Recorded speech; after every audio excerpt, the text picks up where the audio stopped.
Yo, welcome back, man.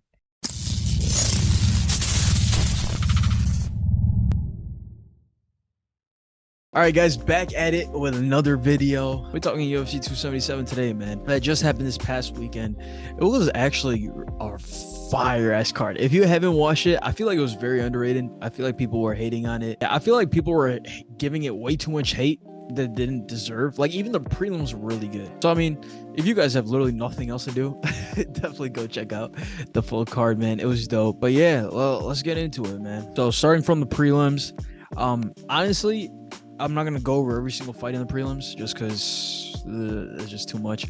But this Drew Dober fight was ridiculous. Like, I honestly thought that Drew Dober would get knocked out or he would get finished or something. But then by the time the third round came up, he knocked dude out. It was the craziest fight. This one actually, though, even if you had something to do, check this fight out.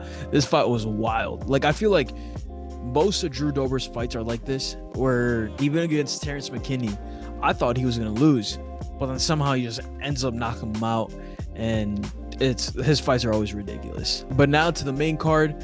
So this Paulo Costa versus Luke Rockhold, I found out it just got moved. So I think Paulo wanted just more time to get ready. I don't know what the fuck it was, but they are still fighting. So I'm still very, very looking forward to that fight. But next up, Ankalaev versus Anthony Lionheart Smith.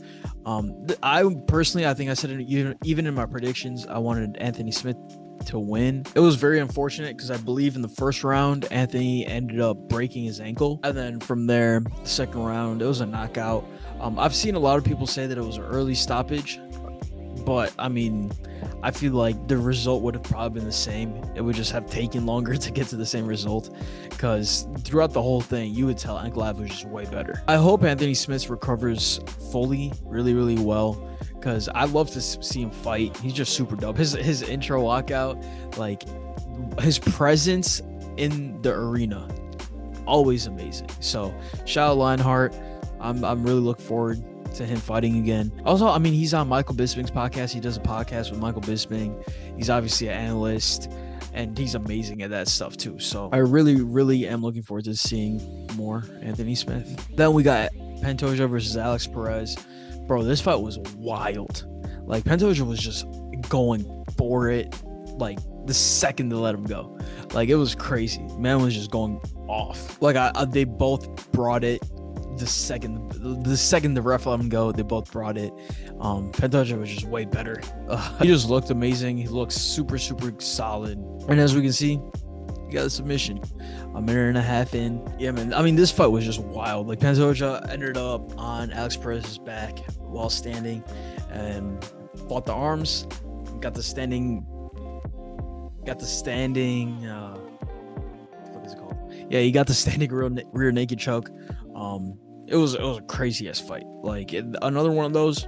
If you have the time, definitely go check it out. And we'll move on to the heavyweights. Derek Lewis, Pavlovich. Personally, I am on the boat that it ended too early. I think the stoppage was way too early because you could clearly see Derek Lewis is just coming out of it. He's standing back up. So I think they should have let it. I think the ref should have 100% let it go longer. That being said, though, we need a petition to where Derek Lewis cannot fight in Texas. Like, for some reason, whenever he's in Texas, he always just stinks. Like, I don't know what it is. Literally, you put him anywhere else, he's amazing. He's the black beast. But in Texas, like, I don't know what happens. I think it's some mental block. I don't know what it possibly could be. But they're like, the UFC should just be like, hey, Derek, I know you fuck with Texas, but we just can't have you fight there. Like, or like Derek himself should be like, yo, I'm just done fighting in Texas, bro, because fuck all of that. And he ends up getting knocked out every time he's in Texas. Pavlovich definitely looks good, though. And then obviously with a win over Derek Lewis, that puts him up there with the elites of the division. I'm excited to see who he fights next. I think he probably has one more fight, and then I would throw him in with like Taito Ivasa. I think Cyril Gane might still be too high for him, but depending on what happens with Cyril Gane and Taito Ivasa, whoever loses that, I feel like they should fight Pavlovich. I think that would be a very, very solid fight. That would also be very, very good for the division as well. So yeah, that'd be kind of sick. And then now, the co-main event. This fight, I was super looking forward to this fight, and definitely delivered. Like the first 2 rounds, it just looked like Moreno was just really good, just off rip. It looked like he was about to take over, but then Kai started finding his timing. He started finding little things where he's like, oh, okay, I can get this jab in here, I can get this cross in here, I can start kicking his legs. Small things like that. He started finding his timing, and by the time the 3rd round came, he was looking really good. I honestly thought that's where the fight would just flip, and then Kai would just end up winning the next 3. Like, Kai also dropped Brandon. He had him on the ground. He threw an elbow. He gave him like a huge gash underneath the eye. Like, Kai was going stupid. But then Brandon Moreno, super perfectly timed, like left kick right to the liver, just shut his body off. Like, the timing on that kick, like, he was throwing that kick very often. Like the first 2 rounds, even starting the 3rd round, he was throwing that kick a lot. Like I think you could even hear his coaches be like, yo, throw the jab, and then throw the jab, throw it straight, and then throw the left kick. Like, they were saying something along those lines. Don't quote me on it, but something along those lines.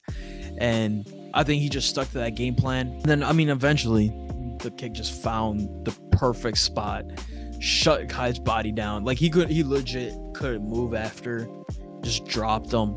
Perfect liver kick.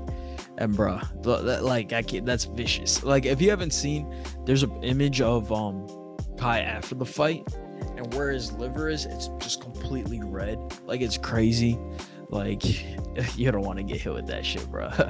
Like, it was ridiculous. But then after Figueiredo was there, and I mean, it looked like it was gonna be like they were about to just go at it in the ring, some stupid shit. But Brandon Moreno's like, yo, my daughter's watching this. My daughters, even if they're not watching it right now, they might watch it later. And I want to be a good example. So he was just like super respectful. He was super cool. I mean, Brandon Moreno, just a great guy, dude. He's such a good dude. So like, even after, he was like, yo, if I forgive you for whatever you did, if I did anything wrong, forgive me. He was like, yo, I'm just trying to be respectful. I'm just trying to do a 4th match. It's something that's never been done. So let's just do it respectfully. Bro, shout out Brandon Moreno, man. Yeah, such a good dude. But now the question is, what's next for Kai Kara-France? Like, right now, just looking at the flyweight rankings, Brandon Moreno, obviously interim champ, Figgy. And then, so it looks like Pantoja actually got the number 2 spot with his win. Honestly, bro, a Kai Kara versus Pantoja fight might be lit. Yeah, bro. Like, I mean, Pantoja and Kai Kara, they fought during the Ultimate Fighter, but like, obviously now, 2 completely different fighters. So I think this will be a super dope fight to actually run it back. Like, I would hella be down for that. And then again, whoever wins this gets another title shot. I think this might be a title eliminator, because I feel like Kai's good enough where he's probably gonna beat everyone else. He might, like, I think he'll be the favorite against Pantoja as well. And so I feel like whoever wins that goes for the title shot. This would probably end up being like somewhat next year. But like, in my personal opinion, I 100% think Kai is the 3rd best flyweight right now. Like, it's, for me, I think Moreno's probably better. Even the 3rd fight, it was so close, but I personally thought that Moreno won that 3rd fight. So in my opinion, I think it's Moreno, then Figgy, and then Kai Kara in terms of rankings for the flyweight division. I think, yeah, bro. I think that's the fight that UFC should 100% make. And yeah, man, finally the main event, Amanda Nunes, Juliana Pena.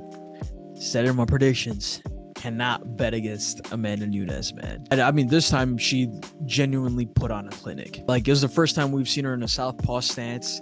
She had like the right jab going, then she had the left cross. I think she dropped in the 2nd round. She dropped Juliana 3 times. I think that's like a record. Yeah, that is a record. So yeah, she genuinely knocked Pena down 3 times in the 2nd round. UFC women's record for most knockdowns in a round. Not sure how many she took down total, but it was crazy. Like, every time Juliana rushed at her, she would just hit her with the perfect left cross, just drop her. I think her southpaw stance was ridiculous. Like, I think that's probably the biggest change she made, is going southpaw. It completely threw Juliana off. Or at least that's what it looked like. And then eventually down the line, Amanda Nunes started to wrestle too. She started taking her down. I think Nunes had like 6 takedowns. Like, it was some crazy stat. It was like 6 of 8 on takedowns. Like, Amanda Nunes thoroughly just obliterated her. Like, it was insane. I mean, just the fact that Juliana was able to withstand all that and stay till decision, that just shows how different she is too. Like, being there 5 rounds after getting dropped that many times, getting just completely demolished, and to still stay, like, I 100% thought eventually she's just gonna like just stay down. Like, there's no way you get back up after that many drops. But yeah, man, shout out Juliana. She kept going. But yeah, bro, Amanda Nunes, different. I think the only question left now for Nunes is who the fuck does she fight? Like, she's literally gone through 145.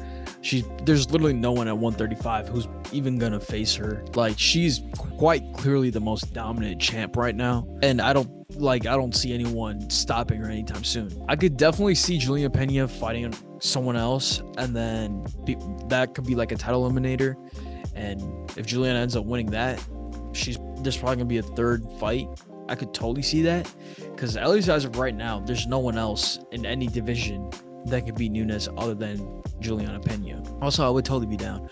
I think both of the fights, granted this one was super unanimous and Amanda Nunes just destroyed her, but I feel like a 3rd fight, it might be closer, or shit, we might see Nunes just dominate again. So I would be down for a 3rd fight. I think that's realistically probably the only option, because like I said, literally no one else there. So yeah, bro, I think Pena, she got another fight, then hopefully she wins that one, and then we get Nunes Pena 3. I'm looking forward to that. So yeah, man, now just some random UFC news. Yair Rodriguez recently said that he wants to wait for Volk, that he wants to wait to see what the champ does when he heals up, all that stuff. Me personally, I think that's just dumb. I mean, for one, no one has said that you definitely deserve a title shot. Josh Emmett is still there. Josh Emmett said that he wanted to fight for the belt. Yair obviously wants to fight for the belt. I think interim makes the most sense. He said he doesn't want an interim belt, but my thing is, like, one, if you're healthy and you're fighting, you might as well fight. And if you win the belt, now you get pay-per-view points. So when you face Volk, win or lose, you're gonna make more money. I think it just makes perfect sense to have a belt. So yeah, man, like, if I was Yair, 100% I'm asking for interim. Also, Yair Rodriguez versus Josh Emmett will be a lit-ass fight. Super.